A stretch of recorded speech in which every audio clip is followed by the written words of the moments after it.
Over the last 18 months, I have been travelling all over the world. These amazing journeys have required me to travel epic distances, stretching over 5 different continents. These adventures have allowed me to spend vast amount of times in countries such as Thailand, Cambodia, Greece, Canada, the USA and even Australia. How does all this tie into gaming, you may ask? Well, overall it has acted as a brilliant, unique backdrop to showcase on this channel some of the best handhelds from around the world. At this point in time we have looked at so many of the bloody things, from modern handhelds such as the PlayStation Vita, all the way back to the world's first cartridge based handheld system, the MB Microvision. Speaking of the Microvision and other creations from prehistoric times, today I am back in jolly old England and I am currently in the presence of Stonehenge. This 5,000-year-old structure even predates that of the ancient Egyptians and is further proof of why us Brits are probably the greatest nation in the history of humanity. In fact, Stonehenge is such an impressive piece of British ingenuity, you could place it right up there with the likes of the ZX Spectrum, the Amstrad CPC 464 and the BBC Acorn. What a place to be born! But enough about us Brits for now. Today we are going to be looking at a piece of US ingenuity instead. Yeah, an all-American handheld gaming device. The Tiger Gamecom, or is it tigergame.com? Anyway, let's take an in-depth look at what this little platform has contributed to mankind. Before we get on talking about the device itself, I suppose it is probably useful to go back to the beginning. So let's start off by looking at the company who created the Gamecom in the first place, Tiger Electronics. Tiger Electronics, also simply known as Tiger and Tiger Toys, was an American toy manufacturer founded in 1978 in Vernon Hills, Illinois. The company was founded by individuals known as Randy, Gerald and Arnold Risman, who I would gather are brothers, or at least family at the very least. This company started with low-tech items like phonographs, but then began developing handheld electronic games and educational toys. Prominent amongst these was the 2XL robot in 1992 and the K28 Tiger Talking Learning Computer that was sold worldwide. Tiger also achieved success with many simple handheld electronics games like Electronic Bowling and other titles based on licenses such as Robocop, Terminator and Spider-Man.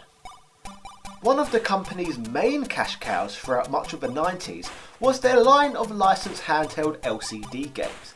In a 1993 feature on these games, GamePro attributed their success to the following 3 factors.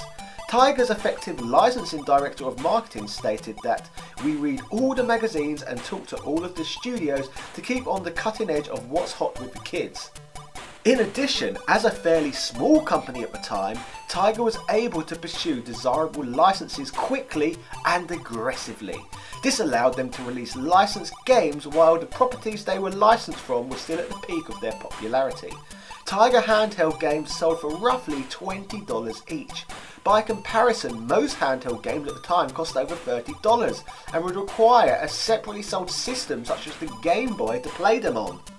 The only issue with these games though, that on the whole they were mostly the definition of greedy corporate cash-ins. Anyone with an ounce of sense could usually see that these games were just one-dimensional and boring. By the time 1995 came around, Tiger Electronics had had an extremely busy year. The company even acquired Texas Instruments toy division and also made a deal to manufacture and market electronic toys from both Hasbro and Sega. Over the years, through various deals such as the ones I've just spoke about, Tiger used this opportunity to create a number of low-end handheld gaming systems with these LCD screens. The company managed to successfully worm their way into producing their own licensed versions of games such as Street Fighter 2, Sonic 3D Blast and Castlevania 2 Simon's Quest. Later, Tiger introduced what they called wrist games as well, which combined a digital watch with a scaled down version of a Tiger handheld game. On top of all of this nonsense, gaming wise, Tiger have also produced 3 notable cartridge based systems. The first was the Quiz Whiz, an interactive quiz gaming system where players would have to insert a cartridge and play using the corresponding quiz book. The second was the R-Zone, which used red LCD cartridges, kind of like a Tesco Value Virtual Boy. This extremely odd system's games were projected via a backlight onto a reflective screen that covered one of the player's eyes. Personally, I love to look into both of these systems in further detail on this channel at some point down the line. However, today we are going to be looking at Tiger's third cartridge-based system, the GameCom, or Game.com. The GameCom was one of the many handheld systems which was meant to compete directly against Nintendo's Game Boy. As explained in previous videos, every greedy corporate company out there wanted a piece of that handheld pie. Tiger were no different, and their marketing strategy was introducing the world to a monochrome handheld of their own. This 1997 system features many new ideas and innovations for a handheld console, so they at least tried to differentiate themselves from the Game Boy somewhat. Long before the Nintendo DS came along with its brain training and stylus, the world got the GameCom with similar features instead. The GameCom, like the DS many years later, was partially aimed at an older audience, so to entice that demographic to the system, it included PDA style features and functions such as a touchscreen as well.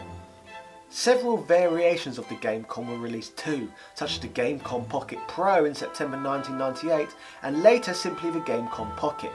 The first GameCom, which I have right here, included 2 slots for game cartridges and could even be connected to a modem, making it the very first handheld in history to include internet connectivity, hence the reason the device has such a stupid name with a dot in the middle of the name. This was there simply to reference the device's online capabilities, .com. So, as you can see from what I've told you so far, the GameCom is quite an ambitious looking device. However, as we all know, the main factors that make or break a system is its library of games. So let's take a look at some of the main games the GameCom has to offer. Let's start off by looking at the port of a classic arcade game, Centipede. Although very simple and primitive, this game seems to function and serve its purpose perfectly fine. The controls are good and responsive, the graphics are fine, so no complaints at all really. So is Centipede on the GameCom a winner? Well, possibly. Depends on how you define what a winner is. The game is Centipede, I suppose, at the very least. Henry, if I'm pronouncing that right, because for all I know it could be the French pronunciation, Henri, is a game between you and the computer, playing matching the shapes with the use of a touchpad. The game is innovative for the period in some ways, as at least it makes use of the GameCom's touchscreen, which, to excuse the pun, is a nice touch. The game also features some of the oddest noise effects I've ever heard in the game, from the sounds of horses to doorbells and human screams. It is all quite a surreal and certainly different experience to any sounds I've heard the Game Boy produce. Now let's look at Duke Nukem 3D. Tiger are pretty famous for offering butchered versions of famous licenses, and this game fits that mould absolutely perfectly. Unlike previous Duke Nukem titles, this game is pretty much just a shooting gallery title, since you can only move forward while straddling left or right. The enemies do have a hit animation, but at times it feels like you haven't hit them at all. To be fair, most big console games received butchered versions on the Game Boy over the time period, so outside of Tiger's exploits, crap like this was a trend at the time regardless. As we had seen from the Game Gear, there have been plenty of great handheld Sonic games in the past. The GameCom's take on Sonic Jam, however, isn't one of them, and Tiger clearly learnt nothing from these previous titles in the series. Anyway, in Sonic's first monochrome adventure, you can spin dash, you can jump, you can slip and slide whilst moonwalking on slopes. Aside from that, the game is, well, Sonic, I suppose. Just probably the slowest, most badly programmed Sonic game I've ever seen. Stick with Sonic 06 and Sonic Boom on the Wii U instead. This game makes those ones look like masterpieces. Now let's look at the more simple game, Lights Out. I actually had this game on a standalone Tiger system as a child, and it was jolly good fun to be fair. Basically, you just turn the white tiles black within a set amount of moves. This is a fun little puzzle game and represents probably an area in which the Gamecom shines best in. Simplicity. It's just a shame they seem to always cock it up when attempting to develop games using bigger, more ambitious licenses. Speaking of bigger licenses, the Gamecom received its own version of Fighters Megamix. This is your basic fighting game. One button is for block, one's for punch, one's for kick, and one is for grab. Respectively, if you've played Virtual Fighter on a console, the jumping is similar to that in the fact that it is as floaty as a feather in the wind. Funnily enough, you can pretty much move forward into the enemy while spamming punches and win every single time. As you can see, this game is terribly slow, poorly made, and it's no surprise at all when it comes to licensed titles on this platform. Indy 500 is a racing game that feels more like an endurance match, where the loser ends up ripping their hair out. And so does the winner as well, come to think of it. At points I felt that I couldn't pass by another racer without bumping or crashing into them. Turns either go well enough or incredibly wrong, depending on if you keep hold of the acceleration button during said turn. Visually, for some reason, I seem to quite like the look of this one. Then again, at this stage, I am not sure whether it's just my sick mind playing tricks on me. QuizWiz is, well, a quiz game, stupid. There is nothing wrong with this title really, as the cartridge serves its purpose in its simplicity. Most of the trivia is based on the times the game was made, give or take some pop culture references here and there, and some common knowledge. I also like the game's mascot, who seems to keep popping up throughout the game. He's basically some sort of Tesco value Bill and Ted knockoff. Pretty radical, dude. Tiger Casino is a compilation of simple standard casino games. Really, all I'm betting on here is my time spent playing this bloody game. I have never really been able to get my head around the point of these style of games, especially when you are simply emulating things such as fruit machines. Like, what is the bloody point in that? I thought people played on those things to try and win money, not for the thrill of watching bloody wheels turning. Some things about this planet simply baffle me. Next up, we have Solitaire. Who doesn't love this game? Pinball, Minesweeper and Solitaire were the quintessential games for early Windows users, and great little time wasters. So rather than powering up your PC or arranging an actual deck of cards, why not experience this game on the Gamecom instead? If you can suffer through looking at the device's stupid screen, that is. The system also features not one, but two Wheel of Fortune games. Again, these games are a pretty simple construct, and they are both quiz related, so the Gamecom pulls these titles off pretty well really. So again, nothing awe-inspiring, but at the same time nothing to complain about here either. Williams Arcade Classics is a selection of 5 classic arcade games, including the likes of Robotron, Joust and Defender. These certainly are not the best versions of these games, and sadly do not match up to the arcade originals. However, I suppose they are playable at the very least. These titles kind of remind me of the sort of games you would find on the Waltera Supervision, another obscure handheld I have covered on this channel. If you thought the Game Boy version of Mortal Kombat was bad, that was only because you had never played the Gamecom version instead. This mess of a game is slow, boring, and doesn't even have any music to at least create some kind of false sense of fun. Terrible, terrible, terrible use of the Mortal Kombat license.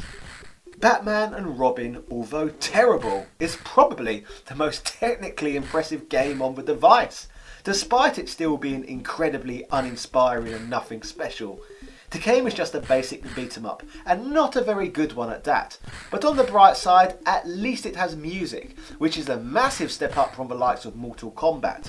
However, if you want to play obscure beat 'em ups on notoriously bad platforms for some reason, then I would advise you play Mutant Rampage Body Slam on the Philips CDI. Surprisingly, that game is fairly playable and somewhat acceptable. Last but not least, we have Resident Evil 2. This butchered use of a license features classic tank controls and zombies that can chase you down. So we are halfway towards getting a proper Resi game on the device, I guess. Like all of the other licensed titles on the system, this glitchy mess of a game is an insult to its predecessors in the series. And games on this device such as Resi 2, Sonic Jam, Fighters and Megamix and Mortal Kombat make the Zelda licensed games on the Philips CDI look like bloody masterpieces in comparison. Overall, as you can see, the GameCom features an extremely questionable library indeed. Outside of all the terrible licensed games, we have a few acceptable old school arcade games and functional quiz and puzzle games. However, I wouldn't say any of them were impressive enough to warrant you dusting off a GameCom and giving it a try yourself. As a gaming device, the GameCom is extremely substandard, and I have little more in the way of praise for its library. At the same time though, the system is still a misunderstood beast, and should be applauded in some ways for at least attempting to leap in technology. The GameCom was the first handheld gaming device to use a stylus, a touchpad and introduce online functionalities. It would take market leaders Nintendo nearly a whole nother decade to implement these forward-thinking features into their own handhelds. And like the GameCom was trying to do before it, the DS did manage to draw a geriatric demographic into gaming, so it was clear that Tiger were on the right thought path at the very least. So to summarise, I suppose the Tiger GameCom is kind of like a super primitive version of the DS. Just a super primitive version of the DS that has been dropped down a few flights of stairs and still just about turns on. So overall, the GameCom was a product of very forward thinking paired with extremely poor execution. Thank you for watching today's video. Don't forget to like, comment and subscribe. Is there anyone out there who owned a GameCom back in its prime? What were your experiences in the 90s with the system? Also, what other obscure wacky handhelds would you like to hear me talk about? Let me know in the comment section. Shout outs to Shuka Kabayashi, Brad Warren, Retail Archaeology, Andrew Bazanski, Peter Dawn, Mike Frost, Adonis Garcia and all of my other patrons. Thank you for all of your support. Yeah! If you want to be added to this prestigious list, get put in the credits, get to take part in Q&As on my channel and get involved in all other sorts of nonsense involving this channel and me, then go check out my Patreon page. Ta-ta and farewell.